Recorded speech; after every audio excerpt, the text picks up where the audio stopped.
Alright, hey everybody, what's going on? Coach William Grazione here, owner of Metabolic Evolution, and in today's video we are talking about the topic why you shouldn't cheat on your diet. See you on the inside.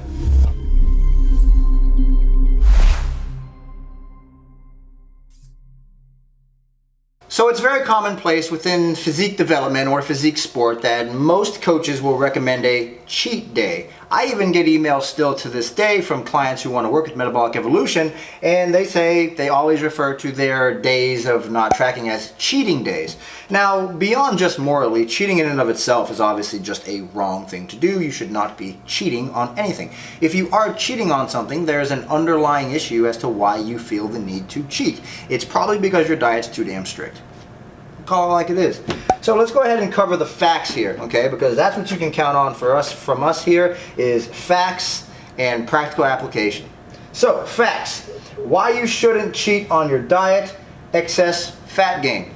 Now, here's the thing, is that if you've watched my carbohydrate refeed video, you guys know that I talked about there was no additional benefit when it came to having a cheat day versus having a higher carbohydrate day, okay? Now, the latter to that is that if you do have this excessive fat gain because you cheated, and let's just say you cheated and your cheat, if you're a small petite gal and maybe your coach has you on this crazy diet of maybe like 1,000 calories or something and you just started your prep, obviously you're gonna feel like you're freaking hungry as crap and you need to eat more food. It's a bad plan to start with. It's a bad program to even start with. So if you get your program and you're on very low calories from the get, your diet's the problem. Your coach is the problem, okay? So that is the foundation. That's the base. We gotta understand that first. Now, as far as this excess fat gain goes, keep in mind that I said anything over your caloric maintenance level is not going to be proactive. It's just not gonna benefit you the way that you think it's going to. And anything over your homeostatic baseline at that moment in time, so let's say for instance if you were eating down here around 1,000 calories, and then all of a sudden you had this epic cheat day because coach said, hey, go out and just eat whatever you want.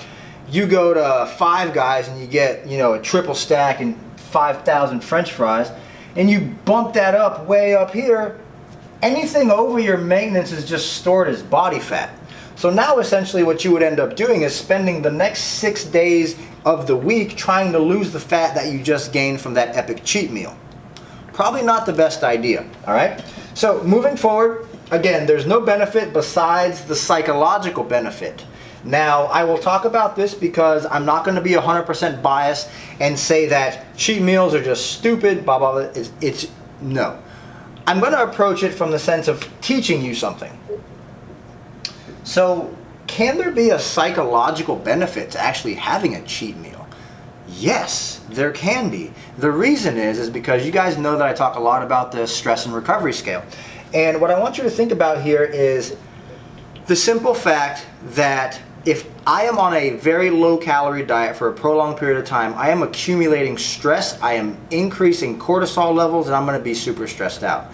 Now, if I have the opportunity to not track my food and not eat out of Tupperware, tilapia, and broccoli for a full 24 hours, that's going to help me de-stress because I can have fun, I can eat what I want, I'm no longer stressed out. So then you come back into the diet with like this new sense of, wow, I feel better, I'm not so stressed out anymore. Because that buildup or that accumulation of stress is now subsided because you had the opportunity to go out maybe with your girlfriend and you guys got the opportunity to eat some pizza, eat a burger, just enjoy life, and your cortisol levels came down.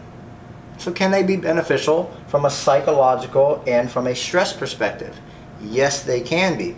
And this is why in some cases we see people that are on very, very restricted diets. The day after the supposed cheat day, they have a new low weigh-in or they just drop weight overnight. This is typically why. It's because of the cortisol drop. It's not because that the cheat meals are magic.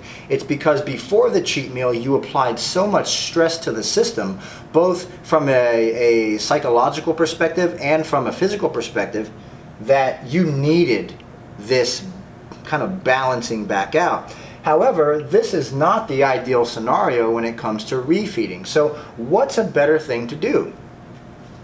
take a step back from the bromance and the bro approach of dieting and think of a more methodical approach. Think of a way that can actually benefit the client long term, actually teach them something, and allow them to move beyond addressing foods as cheat meals or good and bad. So what I would essentially do is find a better approach of saying, all right, we are from the beginning, we are going to approach fat loss in a manner that allows us to prioritize our applied stressors, which is fat loss, cardio, training, diet, and then making sure we have some level of proactive recovery on the back end of that, which is basically increasing calories back up to theoretical maintenance. So all you're really doing is you're filling the energy gap from your caloric deficit, again, whatever that is, back up to your maintenance level. So as an example, if you were preserving body weight around 2,000 calories per day, and in the first week of your diet you went ahead and dropped that down to 1,500 calories per day,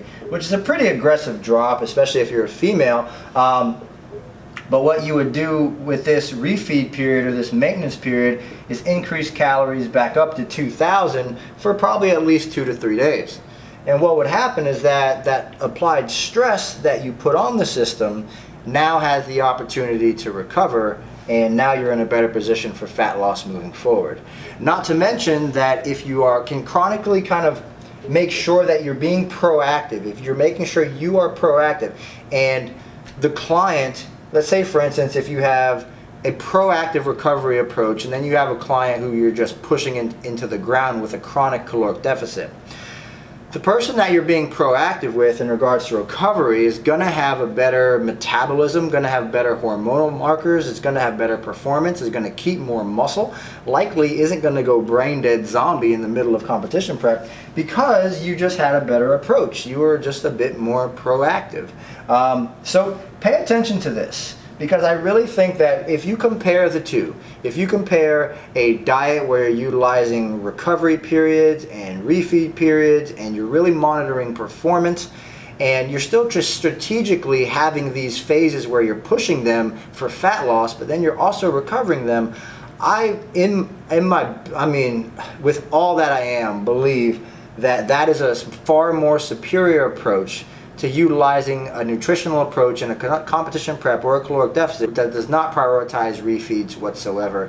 And I believe that if you compare the two of them side by side, ran them through an experiment, you would see that at the end of the day, out of as many people as were involved in the experiment, the group that was more strategic had a better health outcome at the end. So that is my approach, guys. Why you shouldn't cheat on your diet. Again, recapping, excessive fat gain. You'll spend the majority of the week trying to get the fat off that you gained from eating at Five Guys.